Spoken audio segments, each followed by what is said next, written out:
de 10% do PIB, o que não era isso em 2014.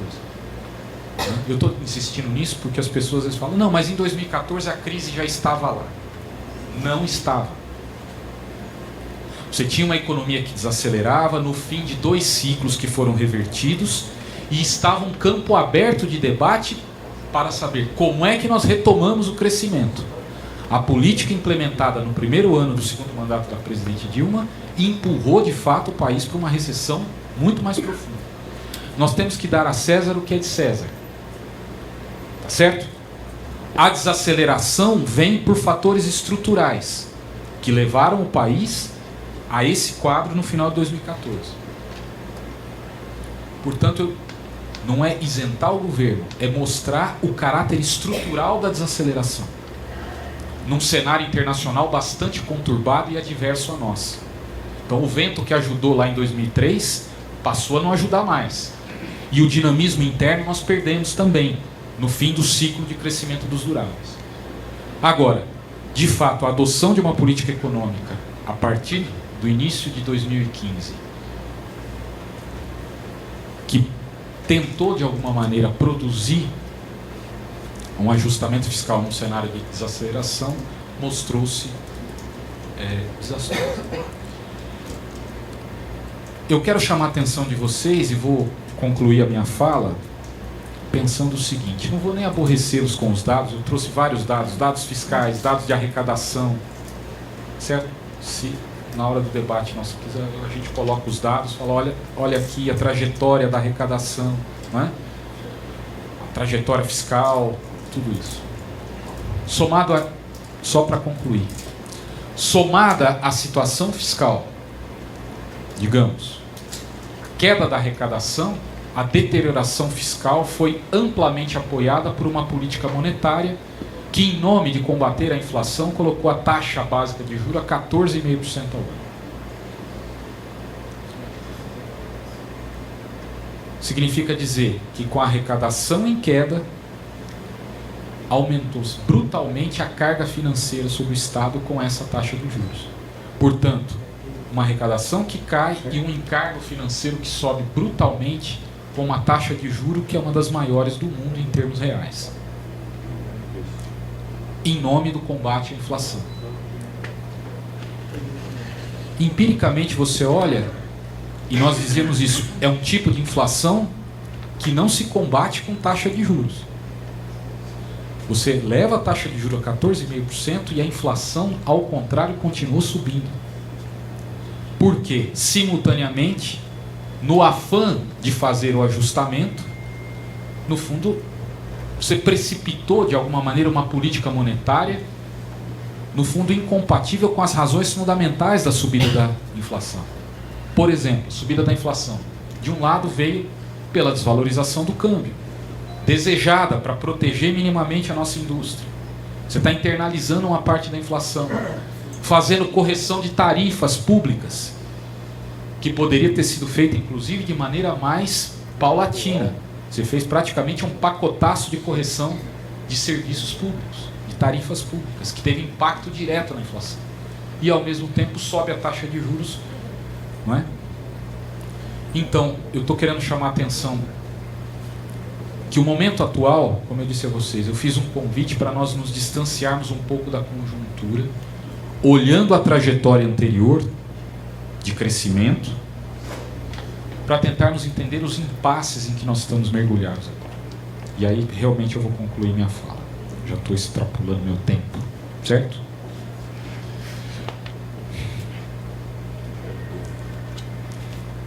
Do ponto de vista da economia, eu tenho que dizer aos senhores o seguinte, isso, agora pela manhã estávamos num outro evento, e eu com um colega do Instituto de Economia, e eu disse, olha, isso não é economicismo, por mais que as pessoas possam imaginar. Mas, desde 1929, nós tivemos 2 momentos de recessão severa no Brasil, de 1929 para cá. Uma foi a recessão de 1981 até 83, a outra foi a recessão de 90 a 91. Quando eu falo queda do PIB mesmo, queda do PIB, 2 momentos. E esse é o terceiro momento. Há, evidentemente, numa sociedade como a brasileira, um efeito de contaminação brutal do desempenho da economia no que diz respeito à vida política. Nos 2 momentos anteriores, os governos caíram. O regime militar e o governo Collor. Não é? Em condições políticas, digamos, permanentemente, de certas forças organizadas que puderam produzir uma saída política em meio à situação econômica muito difícil. Nesse momento nós tivemos um ano de queda do produto ano passado bastante severa, que vai se reproduzir certamente esse ano, né? Nós não vamos sair da recessão esse ano. Isso significa dizer que a economia e o péssimo desempenho da economia vai contaminando brutalmente o cenário político.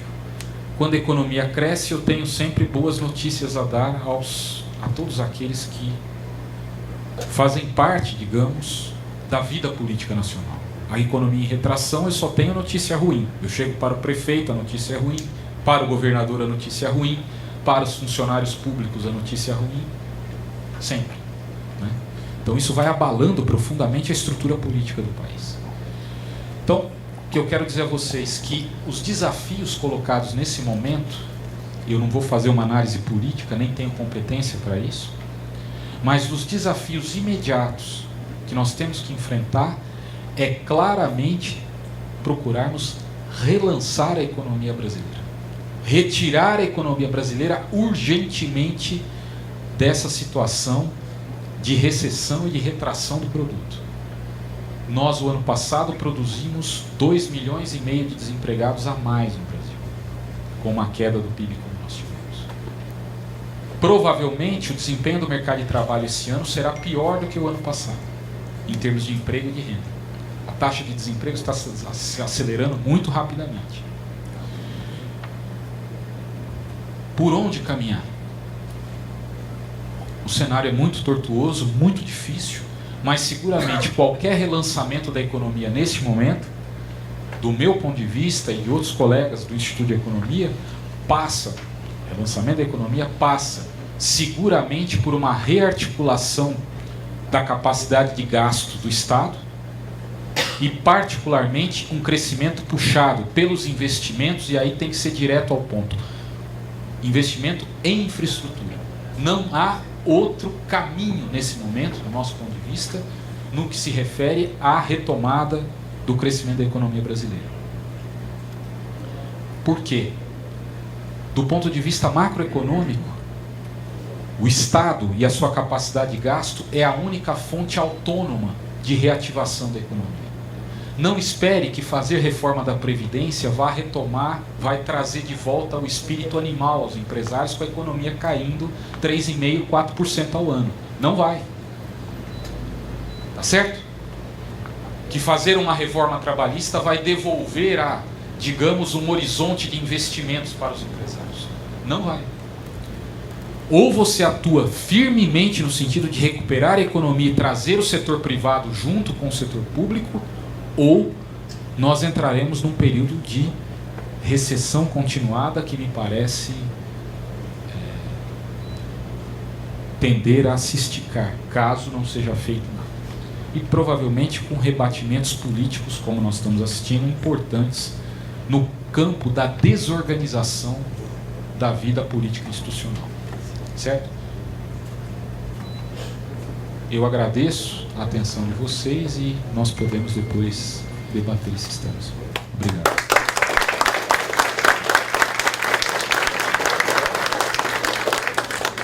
Muito obrigado, professor Denis. Nós certamente teremos perguntas. Eu anotei 2 aqui.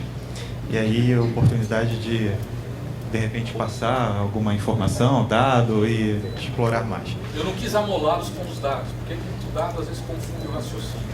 Eles vão confiar no que eu estou falando, a arrecadação. Bem, então agradeço a fala e passo a palavra ao professor Cabreira.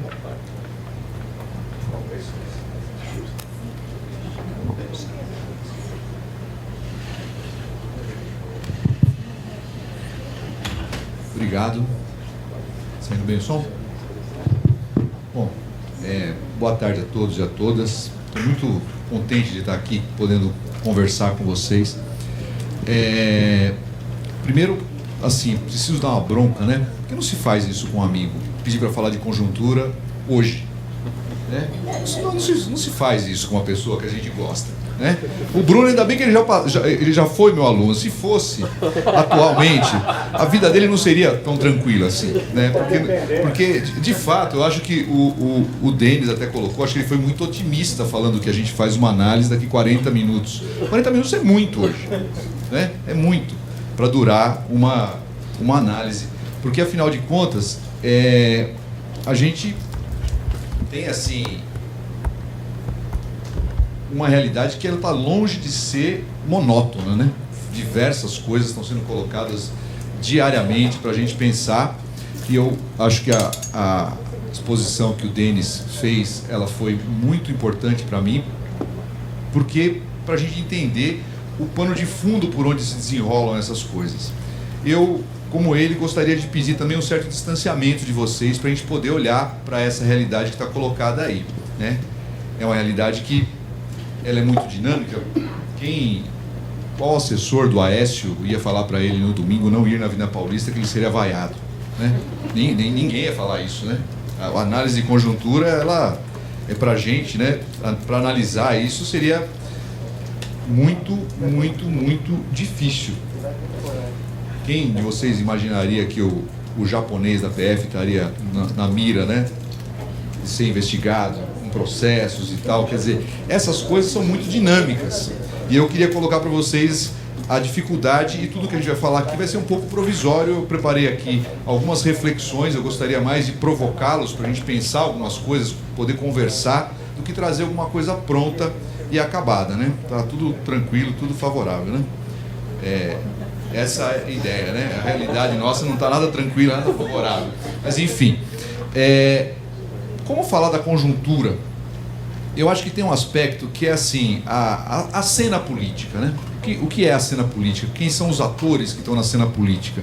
Eu gostaria de dizer assim, que é um quadro muito complexo. Do ponto de vista institucional, a gente vê o papel e a ação dos partidos políticos, né? Do judiciário, dos governos, a sociedade através das suas organizações, a opinião pública, como que ela vem sendo trabalhada durante esse período. Quer dizer, isso cria um ambiente extremamente complexo para a gente poder analisar, e essa complexidade ela envolve um olhar. Não estou dizendo aqui que seja um olhar neutro, meu olhar não é neutro, eu sou sindicalista também, né?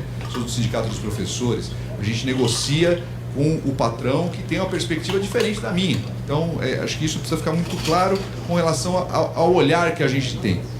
E, nesse aspecto, falar um pouquinho sobre a crise política, que ela, de fato, ela é uma crise. Eu sempre gosto de usar fazer uma reflexão sobre a própria palavra crise, né? A palavra crise é uma palavra assim, que dá a entender que alguma coisa que era normal foi interrompida. O cara está numa crise de saúde, quer dizer, se tem uma perspectiva de normalidade na saúde dele, em um determinado momento ele passou por uma crise de relacionamento, tem uma ideia de normalidade. Quando a gente olha para a sociedade brasileira, a normalidade é a crise.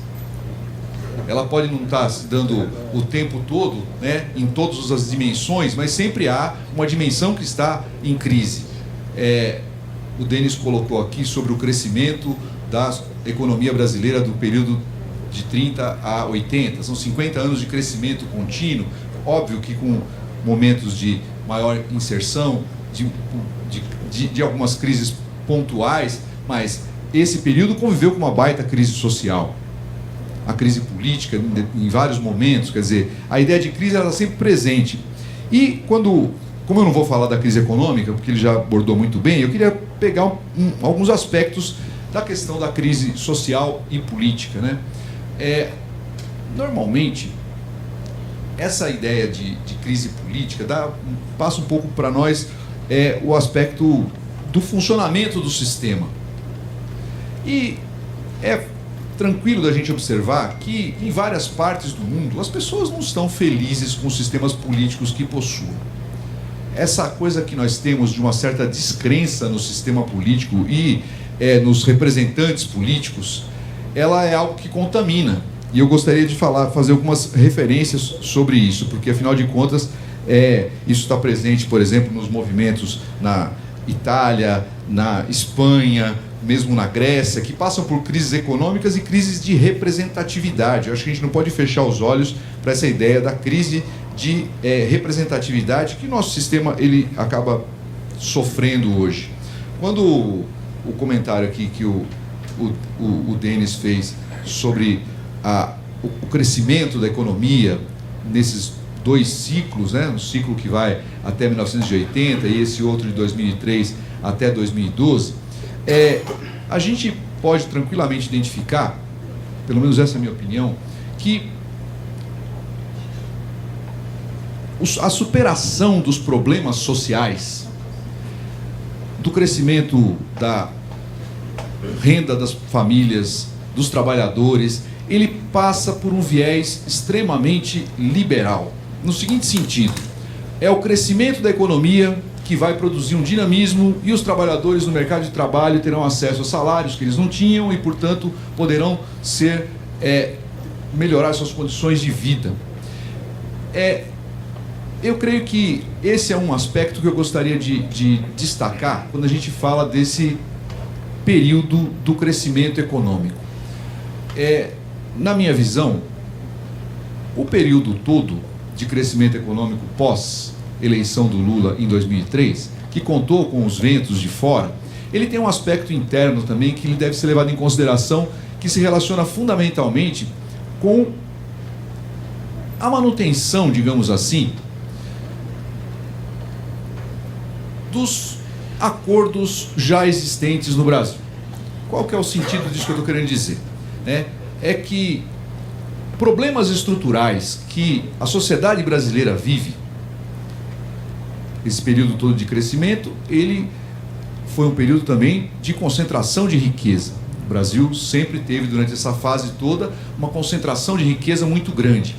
E, em certa medida, as ações produzidas nesse período de crescimento durante os 8 anos do mandato de Lula e os 2 primeiros do mandato da Dilma, eles não produziram um efeito de reverter a concentração de renda no que diz respeito a um modo como as pessoas ou a renda nacional ela é distribuída pelo conjunto da população. Quando há a desaceleração da economia, esse processo ele tende a se mostrar muito mais forte. Em outras palavras, estou querendo dizer o seguinte, que a chegada do PT e do Lula, considerando que a eleição do Lula foi uma coisa muito maior que o PT, porque envolveu diversos outros partidos e setores da sociedade. Esse processo não foi suficiente para romper com a lógica concentradora de renda no Brasil. Fundamentalmente, em função da política fiscal. Aí eu queria colocar essa questão da política fiscal numa outra perspectiva. Diversos países no mundo realizaram políticas de redistribuição de renda através do Estado. Organizaram serviços públicos de qualidade e que indiretamente dividiam trechos, partes da renda nacional. Mas para isso era necessário mexer no modelo de tributação, onde o mais rico paga mais que o mais pobre.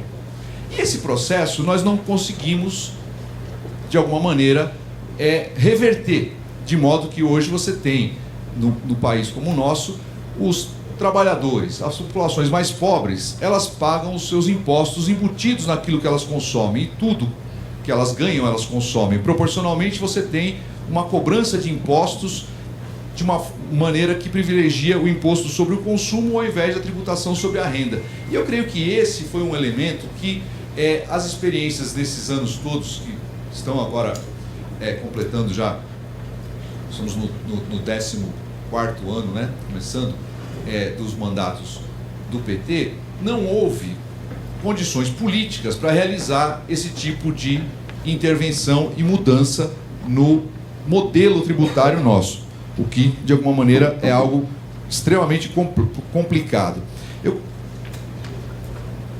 acho que para a gente entender o que está acontecendo agora, eu gostaria de chamar a atenção para uma crítica que eu creio que ela é importante e, ao mesmo tempo, um problema relativo à história. Quer dizer, o ciclo dos Fernandos, né, o Fernando I e o Fernando II, são 12 anos de governos de inspiração neoliberal. E eles, neoliberais, nunca, em momento algum, abriram mão dos seus princípios, né? O princípio de provocar cortes em gastos públicos, privatização dos serviços e, de alguma maneira, isso que está inspirado no tal do consenso de Washington, né? Produzindo a inserção nossa, que eu gostei do termo da inserção. Alô?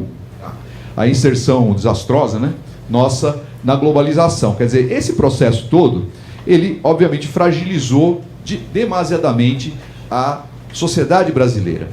A expectativa em torno do governo Lula era de reversão desse processo. Tanto que o Lula não foi eleito, ele foi eleito em 2002, mas se a gente olhar para a América Latina, diversos países elegeram governos antineoliberais, né? Foi um ciclo que esteve presente na Venezuela, na Bolívia, no Equador, na Argentina, no Chile, no Uruguai e no Brasil.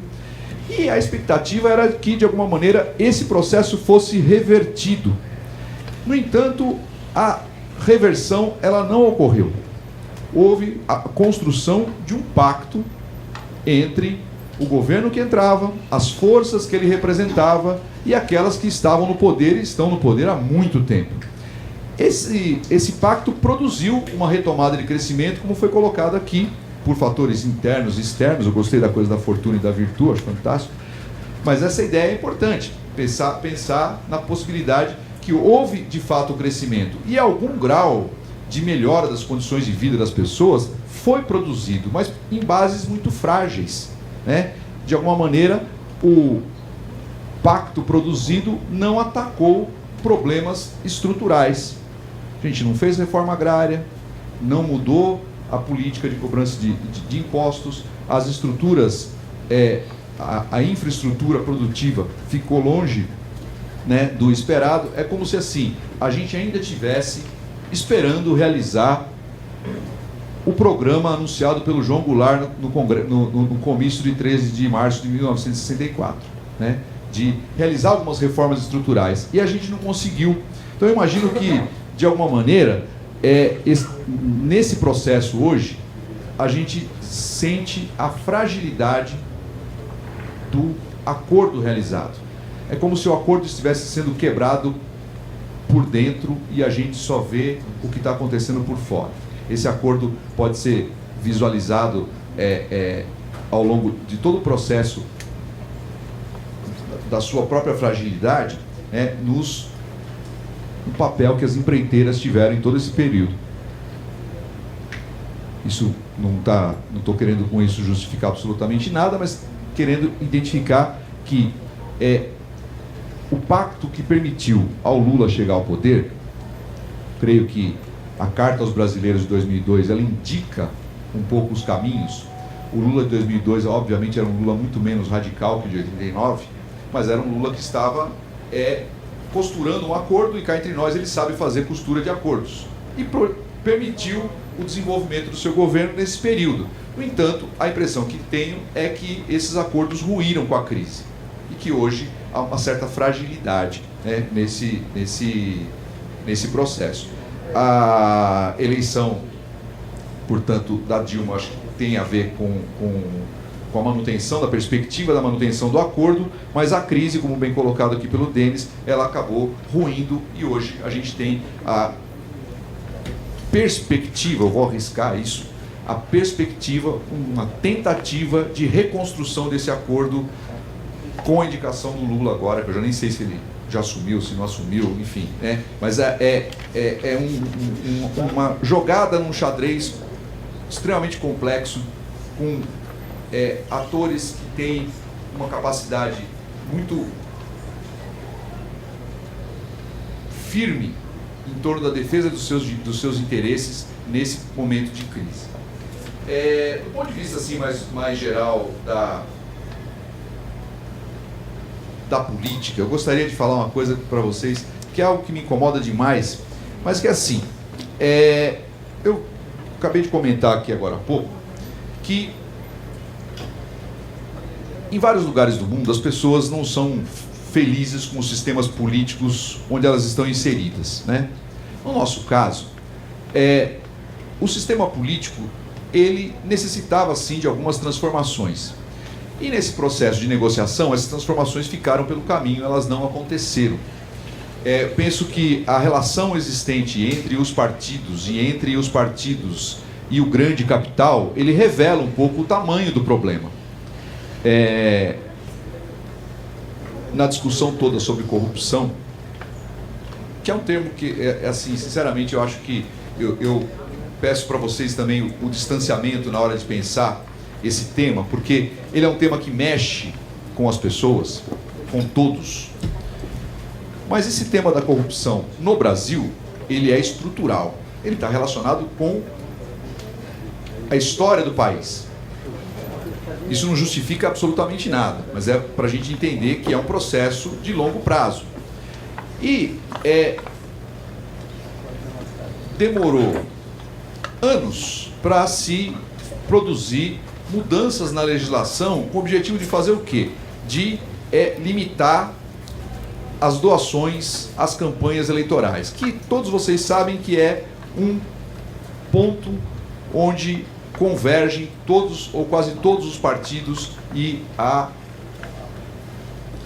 estrutura mesmo da burguesia brasileira e internacional. Em alguns lugares do mundo a legislação permite de uma outra forma, mas aqui a gente tem essa prática que diariamente a gente consegue visualizar na mídia, nos jornais, em todos os veículos de comunicação, denúncias em torno de problemas referentes ao financiamento das campanhas eleitorais. Essa discussão, uma reforma política nesse sentido, ela de alguma maneira acabou não sendo levada adiante, parou no meio do caminho. Quando eu penso nessa coisa do pacto acordado, eu penso em alguns temas que não foram mexidos a contento.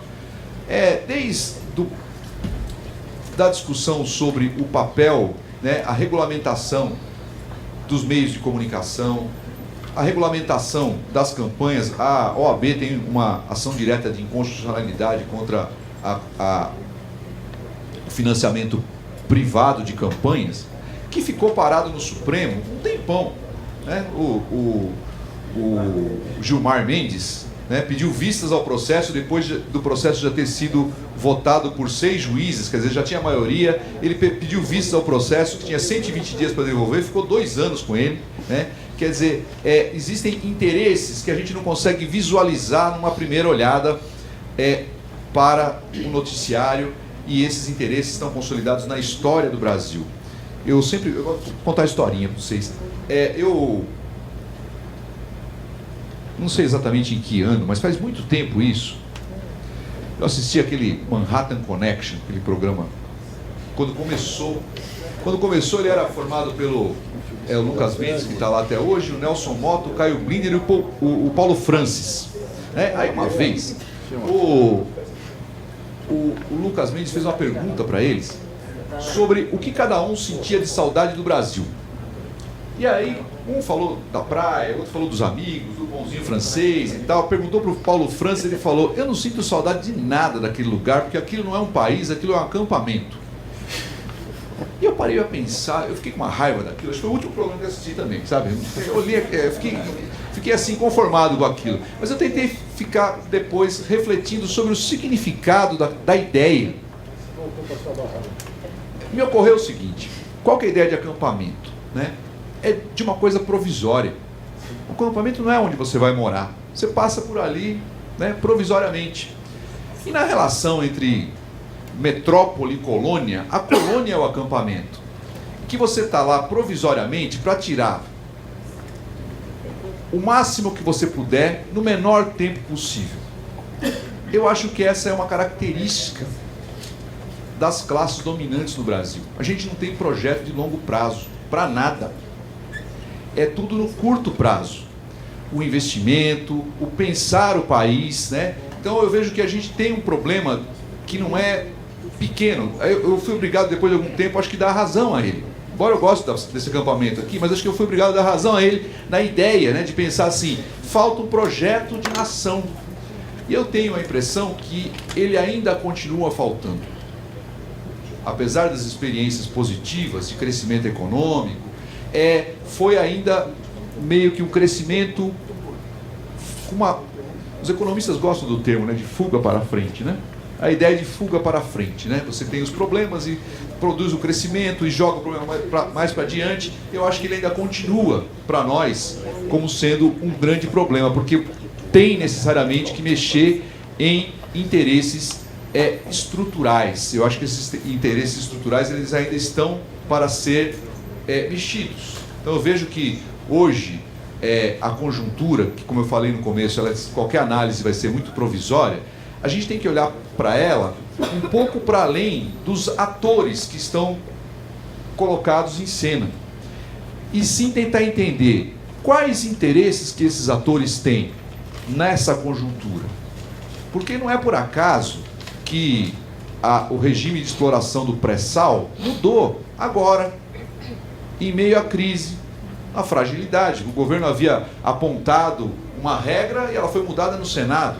Quer dizer, esses atores, eles representam interesses e eles estão ali, né, exercendo os poderes que possuem. Quando, em 2013, todos aqui se lembram das manifestações de junho de 2013, muita gente até hoje não sabe exatamente, não consegue definir uma avaliação total do que foi aquilo, né? Mas eu creio que junho de 2013, para nós, foi um ponto importante de reflexão sobre o nosso sistema político. A insatisfação era grande, a crise estava indicando que aquele modelo baseado numa cidadania do consumo, né, que o sujeito ia ter condições de consumir, estava se esgotando e era necessário produzir alguma coisa. Num primeiro momento, as manifestações, elas focaram o poder de uma maneira geral. Mas a crítica era principalmente a Dilma. Muitos levantavam que a oposição, ela se beneficiaria desse movimento. O resultado foi que em 2014 nós elegemos o Congresso mais conservador da história do país. Ou seja, o pensamento muitas vezes antidemocrático, que vai se manifestar agora, né, pelo Brasil inteiro, ele produz um efeito, e esse efeito ele é visível nessa conjuntura que temos aqui, onde uma figura como Bolsonaro vira, sabe, tipo um Donald Trump piorado, né? Ele vira referência. Eu acho que esse elemento é importante para a gente refletir, porque mesmo a oposição moderada que queria estar comandando o processo e raivosa por não estar comandando o processo, até ela sofreu com tem sofrido com essa conjuntura, que é uma conjuntura perigosa. Por quê? Porque a crítica não é somente a Dilma, ou ao Lula, ou ao PT. A crítica é qualquer forma de pensamento progressista, qualquer forma de pensamento democrático, que reconheça o direito que o outro tem de se manifestar, de ter direitos, por exemplo, a frequentar as universidades, né, o aeroporto, enfim, é algo mais perigoso. Óbvio que a democracia nossa, ela precisa ser, de alguma maneira, melhorada. Não temos dúvida que a nossa democracia, ela é uma democracia muito frágil, mas ela não é só frágil, como ela também tem um potencial para ser melhorada. Por exemplo, fazer a democracia ser democrática, né? Obrigar as pessoas a cumprir aquilo que elas prometem nas campanhas eleitorais. A gente não tem isso. O cara promete uma coisa, se elege e faz outra, completamente diferente. E os mecanismos de controle que nós temos são muito pequenos. Ela pode, de fato, ser, de alguma maneira, melhorada, mas isso requer se debruçar e atacar alguns interesses. Por exemplo, essa coisa que eu falei dos financiamentos de campanha, que os partidos já descobriram outras formas de financiar as campanhas, que não diretamente, sem contar o Caixa 2, né, que é outra história. Os mecanismos de controle sobre os representantes, o processo da representatividade no Brasil, onde a gente não tem aqui no Brasil a premissa básica de que cada homem vale um voto, né? O nosso sistema, ele altera isso, produzindo aberrações, mas enfim, essas coisas podem ser mudadas, mas elas não estão no debate. O debate hoje é um debate que tende a cortar mecanismos de participação democrática e cortar direitos sociais duramente conquistados pelos trabalhadores. Então, é uma preocupação que eu tenho com relação à conjuntura. É olhar não apenas assim o candidato ou o fulano vai ser ministro, não vai, não é só